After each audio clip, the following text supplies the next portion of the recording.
Hello everyone, I am Renu. और आज हम यहाँ पर डिस्कस करने वाले हैं अपना नेक्स्ट टॉपिक जो कि हमने नीट सीरीज में स्टार्ट किया है, दैट इज़ माइटोसिस। ये आपके सेल के टॉपिक से लिया गया है, एनसीईआरटी की बुक से। वेरी वेरी इंपॉर्टेंट, क्योंकि इसमें से हमेशा एक या दो क्वेश्चंस हमेशा पूछे ही जाते हैं। तो माइटोसिस की डेफिनेशन, उसकी स्टेजेस, डिफरेंट स्टेजेस और सिग्निफिकेंस के बारे में हम यहाँ इस स्लाइड में डिस्कस करने वाले हैं। तो अपना टॉपिक शुरू करने से पहले मैं कहना चाहूँगी कि आप लोगों ने अगर मेरे चैनल को सब्सक्राइब नहीं किया है तो प्लीज़ इसको सब्सक्राइब करें और ज़्यादा से ज़्यादा शेयर करें। आपके वैल्यूएबल कमेंट्स का मुझे इंतज़ार रहेगा। So let's get start our topic that is called mitosis. तो जैसा कि आप जानते हैं, हमारा जो सेल डिवीज़न होता है, सेल डिवीज़न का मतलब कि जब भी सेल डिवाइड होती हैं तो उनके प्रोसेसेस होते हैं डिफरेंट, और उसमें जो दो इम्पॉर्टेंट प्रोसेस हम पढ़ते हैं वो होते हैं माइटोसिस एंड मियोसिस। तो माइटोसिस की हम यहाँ पर बात करने वाले हैं। तो देखिए, एक्चुअल में माइटोसिस क्या होता है। माइटोसिस सिर्फ सोमेटिक सेल्स में होता है, जो कि डिप्लॉइड सोमेटिक सेल्स होती हैं। या आपकी बॉडी की जितनी भी सेल्स हैं एक्सेप्ट रिप्रोडक्टिव सेल्स, उन सारे सेल्स के की ग्रोथ के लिए, डेवलपमेंट के लिए सेल डिवीज़न जो है वो इम्पॉर्टेंट है, और उन सेल्स में जो डिवीज़न होता है उसको हम कहते हैं माइटोसिस। क्लियर। माइटोसिस को हम इक्वेशनल डिवीज़न के नाम से भी जानते हैं। ये इम्पॉर्टेंट टर्म है एक, जिसको आप याद करेंगे कि which division of the cell is known as equational division. And equational division, जैसा कि आपको नाम से ही पता चल रहा है, इसको इक्वेशनल डिवीज़न इसलिए कहा जाता है क्योंकि जब सेल डिवाइड होती है, एक सेल से डिवाइड होकर दो सेल्स का फॉर्मेशन होता है। एंड ये दोनों जो सेल्स होती हैं, इनके अंदर number of chromosomes as of parent cell होता है। ठीक है, नंबर ऑफ क्रोमोसोम्स इक्वल होता है जितना कि पेरेंट सेल्स के अंदर होता है।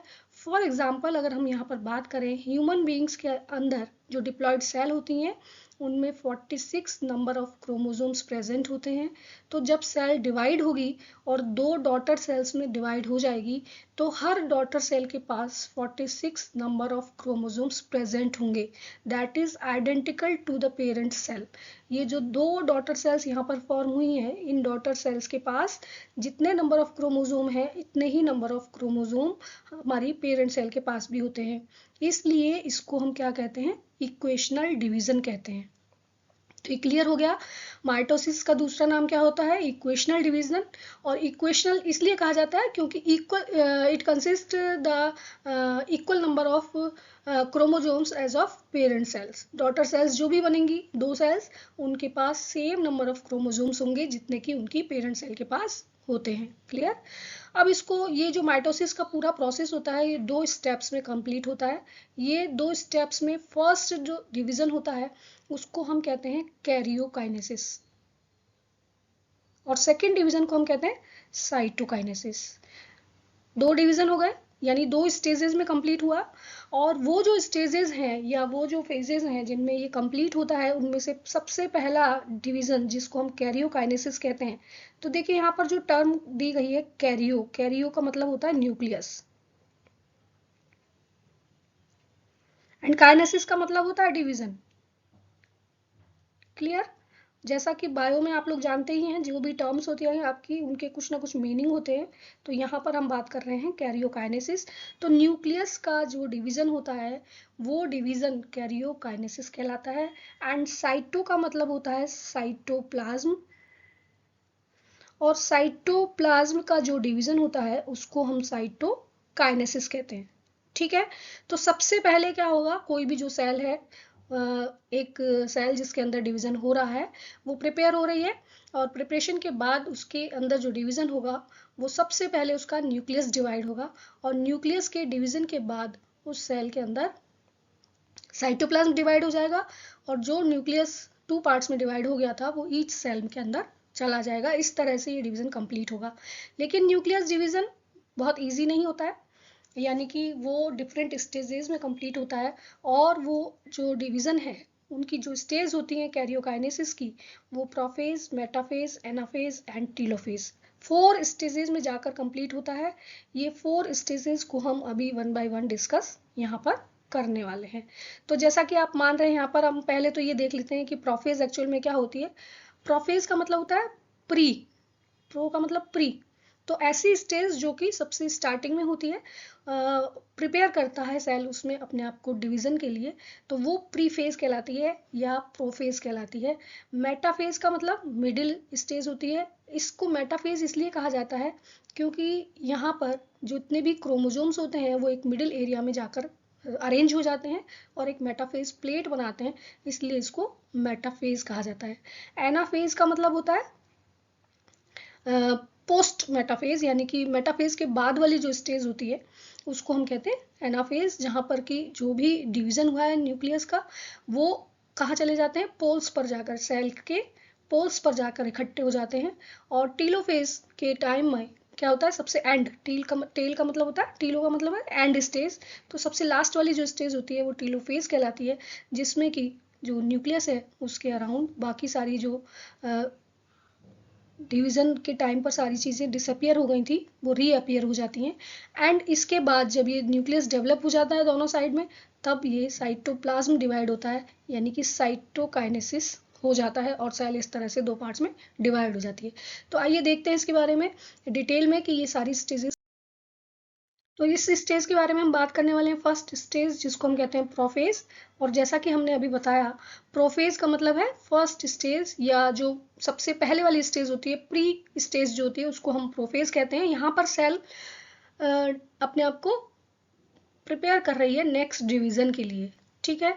तो जैसा आप जानते हैं बच्चों कि जब भी हम न्यूक्लियस की स्टडी करते हैं तो उसमें हमने देखा था क्रोमेटिन मटेरियल, और chromatin material is hereditary material, और उसमें आपको ये भी बताया गया था जब न्यूक्लियस की स्टडी हमने की कि ये जो क्रोमेटिन मटेरियल होता है ये at the time of cell division convert into chromosomes. तो सेम चीज़ हम यहाँ पर बात कर रहे हैं कि जब भी प्रोफेज स्टेज आती है तो क्रोमेटिन मटेरियल कंडेंस्ड हो जाता है, एंड कंडेंस्ड होके वो क्या बना लेता है, क्रोमोसोम्स बना लेता है, ठीक है। तो क्रोमोसोम्स आपको इस तरह से क्लियर दिखाई देने लगते हैं। अगर आप यहाँ पर देखें अर्ली प्रोफेज वाले डायग्राम में तो आपको यहाँ क्रोमोसोम्स दिखाई देने लगते हैं। न्यूक्लियोलस भी आपको दिखाई दे रहा है, लेकिन ये धीरे धीरे डिसअपियर होने लगता है। तो इसके अंदर जो चेंजेस आ रहे हैं वो क्या आ रहे हैं, क्रोमेटिन मटेरियल ओपन हो गया यानी कंडेंस्ड हो गया, उसके बाद वो क्रोमोसोम में कन्वर्ट हो गया, सेंट्रोसोम मूव होने लगता है अपोजिट पोल की तरफ, एंड ईच सेंट्रोसोम से माइक्रोट्यूब्यूल्स या फाइबर्स निकलते हैं और इस तरह से वो एस्टर्स का फॉर्मेशन करते हैं, स्पिंडल फाइबर्स का। तो ये जो स्पिंडल फाइबर्स होते हैं ये बहुत एक इम्पॉर्टेंट पार्ट होता है सेल डिवीजन में। इसके बाद न्यूक्लियर मेम्ब्रेन जो होती है वो डिसइंटीग्रेट होने लगती है। आप लेट प्रोफेज में इसको देख पा रहे हैं कि ये धीरे धीरे डिसइंटीग्रेट हो रही है, डिसअपियर हो जाती है इस फेज के अंत तक। एंडोप्लाज्मिक रेटिकुलम, गोल्जी कॉम्प्लेक्स भी डिसअपियर हो जाते हैं, न्यूक्लियोलस भी डिसअपियर हो जाता है। तो इस तरह से ये कंडेंस्ड क्रोमोसोम्स आपको यहाँ पर दिखाई देते हैं, जिसमें आप देख पा रहे हैं कि ये क्रोमोसोम्स जो हैं वो एक पर्टिकुलर प्लेस पर आपस में जुड़े हुए हैं, and this is known as centromere. Clear. तो आगे वाली स्टेज में हम देखते हैं कि नेक्स्ट स्टेज में क्या होने वाला है। तो आइए मेटाफेज की हम बात कर लेते हैं। मेटाफेज यानी कि मिडिल जो फेज होती है उसको हम मेटाफेज कहते हैं। न्यूक्लियर मेम्ब्रेन यहाँ पर कंप्लीटली डिसअपियर हो जाती है, बिल्कुल गायब हो जाती है। ये जो आपको स्ट्रक्चर दिखाई दे रहा है आउटर स्ट्रक्चर, ये सिर्फ सेल की बाउंड्री दिखाई दे रही है, न्यूक्लियर मेम्ब्रेन यहाँ पर नहीं है। And due to condensation of chromosomes they becomes more visible, chromosomes और ज़्यादा कंडेंस हो जाते हैं और आपको इस तरह से क्लियर दिखाई देने लगते हैं क्रोमोसोम्स। यहाँ पर अगर आप देखें तो सेंट्रियोल्स दोनों पोल्स की तरफ जाकर बिल्कुल फिक्स हो गए हैं। अब यहाँ सेंट्रियोल्स से एस्टर रेज या आप इस कह सकते हैं स्पिंडल फाइबर्स निकलते हैं। ये फाइबर्स क्रोमोसोम्स के काइनेटोकोर्स के साथ अटैच हो जाते हैं। यहाँ आप देख पा रहे हैं सेंट्रियोल से जो फाइबर्स निकल रहे हैं ये फाइबर्स जाकर काइनेटोकोर से अटैच हो जाते हैं। अब ये काइनेटोकोर क्या होता है एक्चुअल में, तो जहाँ पर भी दो सेंट्रोसोम्स आपस में सेंट्रोमियर से जुड़े होते हैं, ये प्लेस आपको किस तरह से दिखाई देगा,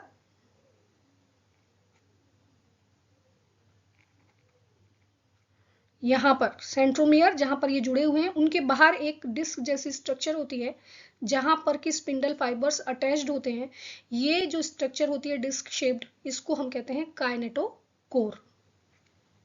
क्लियर? तो काइनेटोकोर आपको समझ आ गया होगा। एक्चुअली जो स्पिंडल फाइबर्स होते हैं वो सेंट्रोमियर से कनेक्ट ना होकर काइनेटोकोर से जुड़े होते हैं, उससे अटैच्ड हो जाते हैं। क्लियर? तो सारे स्पिंडल फाइबर्स इस तरह से काइनेटोकोर्स के साथ अटैच हो जाते हैं, क्रोमोसोम्स मूव करते हैं और इक्वेटर पर जाकर अटैच्ड हो जाते हैं या उस पर जाकर एक लाइन में अरेंज हो जाते हैं, अलाइंड हो जाते हैं। इस स्टेज को कहते हैं मेटाफेज प्लेट। यहाँ आप देख पा रहे हैं ये जो स्ट्रक्चर है ये शो कर रहा है कि किस तरह से काइनेटोकोर्स के साथ स्पिंडल फाइबर अटैच हो रहे हैं, एंड देन ये जब अटैचमेंट कंप्लीट हो जाता है उसके बाद सारे के सारे जो भी क्रोमोसोम्स हैं वो इस तरह से एक मिडिल प्लेट पर जाकर क्या हो जाते हैं, अरेंज हो जाते हैं। एंड ये जो मिडिल प्लेट होती है इसको हम कहते हैं मेटाफेज प्लेट। तो ये जो स्टेज होती है इसमें मेटाफेज प्लेट आपको देखने को मिलती है, एंड आप इसको क्लियरली ऑब्जर्व कर सकते हैं यहाँ पर। नेक्स्ट हम बात कर रहे हैं बच्चों एनाफेज की। तो एनाफेज जैसा कि मालूम है कि पोस्ट मेटाफेज यानी मेटाफेज के बाद वाली जो स्टेज होती है उसको हम कहते हैं एनाफेज। इस कंडीशन में क्या होता है कि ये जो स्पिंडल फाइबर्स थे जो इस तरह से अटैच थे क्रोमोसोम्स के साथ, उनके अंदर कॉन्ट्रैक्शन स्टार्ट हो जाता है। अब जब कॉन्ट्रैक्ट होगी कोई चीज़, मान लीजिए यहाँ पर हम इसको एक इस तरह से इलेबोरेट कर देते हैं। मान लीजिए इस तरह से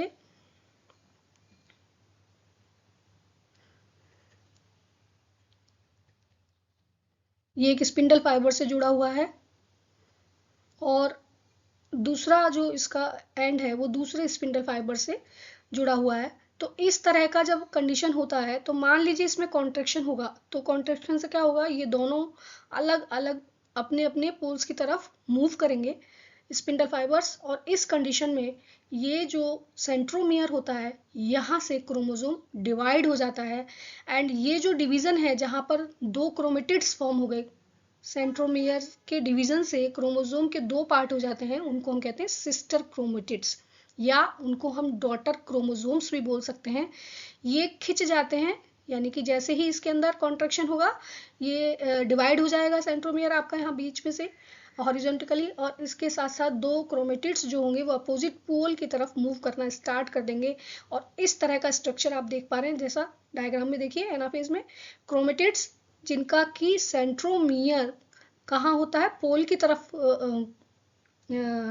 पोल के टुवर्ड्स होता है, और उसी तरह से जो इसकी जो आर्म्स होती हैं वो सेंटर प्लेट की तरफ होती हैं। तो ये स्ट्रक्चर इस तरह से फॉर्म हो जाता है और खिंच जाते हैं, ठीक है, अपनी अपनी पोल की साइड में मूव करना स्टार्ट कर देते हैं। नेक्स्ट फेज की हम बात, जो नेक्स्ट स्टेज होती है बच्चों टीलोफेज, जो कि एंड फेज होता है इसका, यानी लास्ट स्टेज होती है। इस स्टेज में क्रोमोसोम्स पोल तक पहुंच जाते हैं। यहाँ आप देखें क्रोमोसोम्स खिंच के पोल के पास आ गए हैं और वो डीकंडेंस हो जाते हैं, यानी फिर से ओपन हो जाते हैं, खुल जाते हैं और अपनी इंडिविजुअलिटी खो देते हैं। उसके बाद उनका एक किस तरह से फॉर्मेशन हो जाता है, क्रोमेटिन फाइबर फॉर्म होने लगता है, न्यूक्लियर मेम्ब्रेन रीअपियर हो जाती है इस कंडीशन में, न्यूक्लियोलस और गोल्जी कॉम्प्लेक्स और ईआर जो कि लॉस्ट हो गए थे प्रोफेज में वो फिर से रीअपियर होने लगते हैं पोल पर पहुंचने के बाद, और इस तरह से दो डॉटर न्यूक्लियाई फॉर्म हो जाते हैं। यहाँ पर अगर आप देखें कि दो डॉटर न्यूक्लियाई फॉर्म हो जाते हैं जिनके पास न्यूक्लियर मेम्ब्रेन भी होती है, डीकंडेंस्ड क्रोमोसोम्स भी होते हैं। इस तरह से दो पोल्स पर दो अलग अलग डॉटर न्यूक्लियाई का फॉर्मेशन हो जाता है। इसके बाद बच्चों जब ये लास्ट स्टेज टीलोफेज हो जाती है उसके बाद स्टार्ट होता है साइटोप्लाज्म का डिवीजन। यहाँ पर कंप्लीट हो गया कैरियोकाइनेसिस, क्योंकि दो न्यूक्लियस फॉर्म हो गए जो कि दोनों दोनों पोल पर जाकर आपको दिखाई देते हैं कंप्लीटली। सारी उनके अंदर जो भी सेल ऑर्गेनल्स होते हैं वो फिर से रीअपियर होने लगते हैं और प्रॉपरली डिस्ट्रीब्यूट हो जाते हैं। इसके बाद जो डिवीजन होता है उसको हम क्या कहते हैं, cytokinesis, that is called division of cytoplasm. उसको हम साइटोप्लाज्मिक डिवीजन भी कहते हैं। अब ये डिवीजन प्लांट और एनिमल सेल में बहुत डिफरेंट तरीके से होता है। तो देखिए एनिमल सेल में अगर आप यहाँ पर देखें तो एक फरो यानी कि एक ग्रूव डेवलप होना शुरू करती है जो कि पेरिफेरी से लेके कहाँ चली जाती है, सेंटर की तरफ। यहाँ कंस्ट्रिक्शन होता है लेकिन वो कहाँ होता है, सेल मेम्ब्रेन में होता है और सेंटर की तरफ इंक्रीज होता है। धीरे धीरे ये प्लेट पूरी इस तरह से कवर हो जाती है, यानी ये जो फरो है ये ऐसे अगर आप देखें यहाँ पर डायग्राम में क्लियर करूँ आपको, ये इस तरह से ग्रूव जो होते हैं वो धीरे धीरे आगे बढ़ते जाते हैं और लास्ट में ये जो सेल होती है ये 2 सेल्स में डिवाइड हो जाती है, क्योंकि ये ग्रूविंग जो होती है, ये जो होते हैं ग्रूव्स, ये आपस में मिल जाते हैं, कंस्ट्रिक्शन जो होते हैं। इस तरह से एनिमल सेल के अंदर क्लीवेज स्टार्ट होता है पेरिफेरी से, यानी कि आउटर साइड से, और वो सेंटर की तरफ मूव करता है एंड लास्ट में जब वो आपस में मिल जाते हैं तो इस तरह से 2 सेल्स का फॉर्मेशन होता है। लेकिन प्लांट्स के अंदर क्या होता है बच्चों, प्लांट्स में सेल वॉल प्रेजेंट होती है, तो सेल वॉल में क्योंकि वो रिजिड होती है, हार्ड होती है, इसलिए उसमें जो कंस्ट्रिक्शन है वो उसके पेरिफेरी पर या उसकी आउटर मेम्ब्रेन पर नहीं हो पाता है। उस कंडीशन में क्या होता है, गोल्जी एपरेटस और ईआर के कुछ पार्ट्स जो होते हैं वो उसके सेंटर में इकट्ठे होने लगते हैं और धीरे धीरे वो सेंटर से पेरिफेरी की तरफ मूव करने लगते हैं और इस तरह से एक प्लेट जैसी स्ट्रक्चर फॉर्म हो जाती है जिसको हम सेल प्लेट कहते हैं। ये सेल प्लेट बाद में सेल वॉल के साथ अटैच हो जाती है और इस तरह से एक सेल से 2 सेल का फॉर्मेशन होता है। यानी कि अगर हम यहाँ पर प्लांट सेल में देखें तो क्योंकि उसकी जो वॉल होती है वो रिजिड होती है, इस कंडीशन में जो न्यूक्लियस फॉर्म हुए हैं वो तो ऐसे हैं। ये जो कंस्ट्रिक्शन है वो कहाँ से स्टार्ट होगा, या यहाँ पर एक प्लेट बनना स्टार्ट हो जाएगी और वो प्लेट इस तरह से कहाँ फॉर्म होगी, साइड की तरफ बढ़ती जाएगी पेरिफेरी की तरफ एंड लास्ट में जो 2 सेल्स फॉर्म होंगी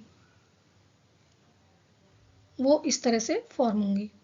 ये जो सेल प्लेट बीच में बनी है ये मिडिल लेमिला बनाती है, यानी एडजॉइनिंग 2 सेल्स जो होती हैं वो आपस में मिडिल लेमिना से जुड़ी होती हैं प्लांट्स के अंदर, तो वो जो सेल होती है, सेल प्लेट होती है, वो मिडिल लेमिला फॉर्म करती है।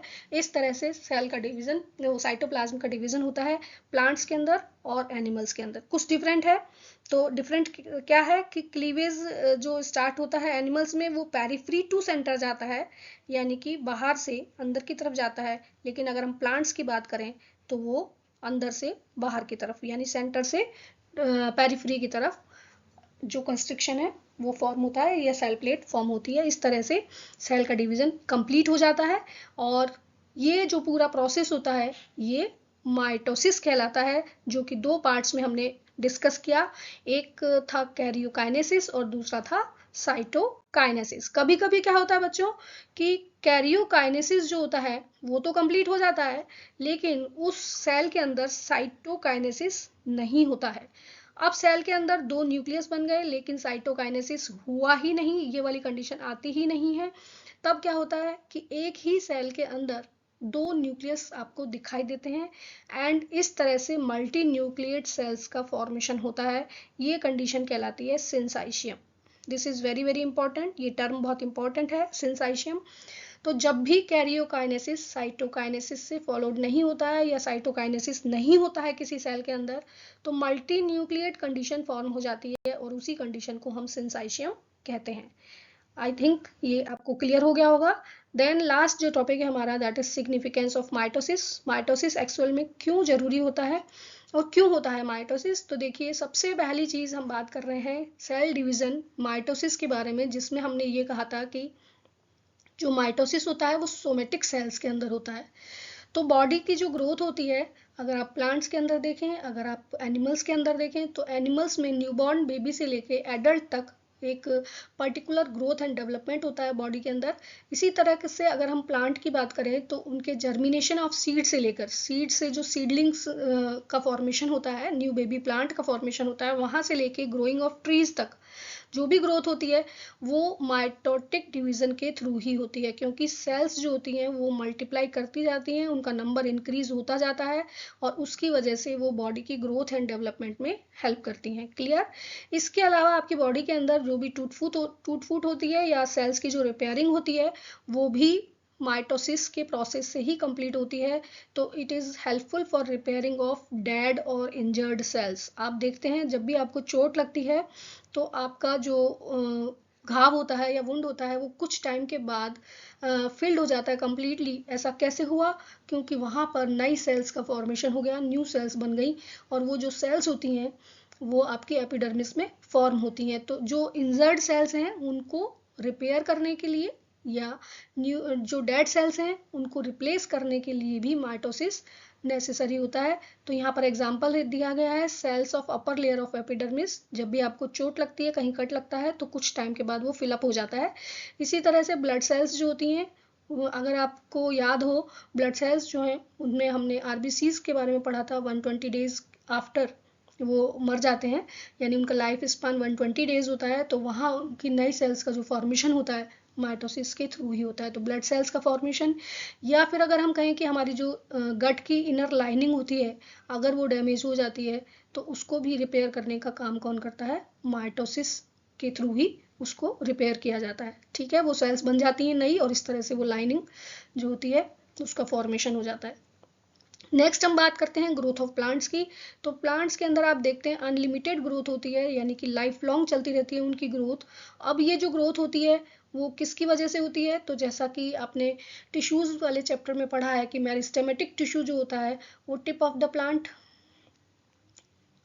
अगर आप उनको याद करें तो आप देखते हैं tip of the plant mitotic, meristematic, division होते रहते हैं। इसी तरह से रूट्स जो होती हैं उनकी टिप पर भी मेरिस्टेमेटिक टिश्यू प्रेजेंट होते हैं, और वहाँ पर भी हमेशा डिवीजन होता रहता है। तो ये जो मेरिस्टेमेटिक टिश्यू के अंदर डिवीजन होता है, एपिकल मेरिस्टेम जिसको हम कहते हैं, उसकी सेल्स जो होती हैं वो कंटिन्यूसली डिवाइड होती रहती हैं, और फिर वो प्लांट की ग्रोथ में हेल्प करती हैं, चाहे वो प्लांट की लेंथ हो या प्लांट की विड्थ हो।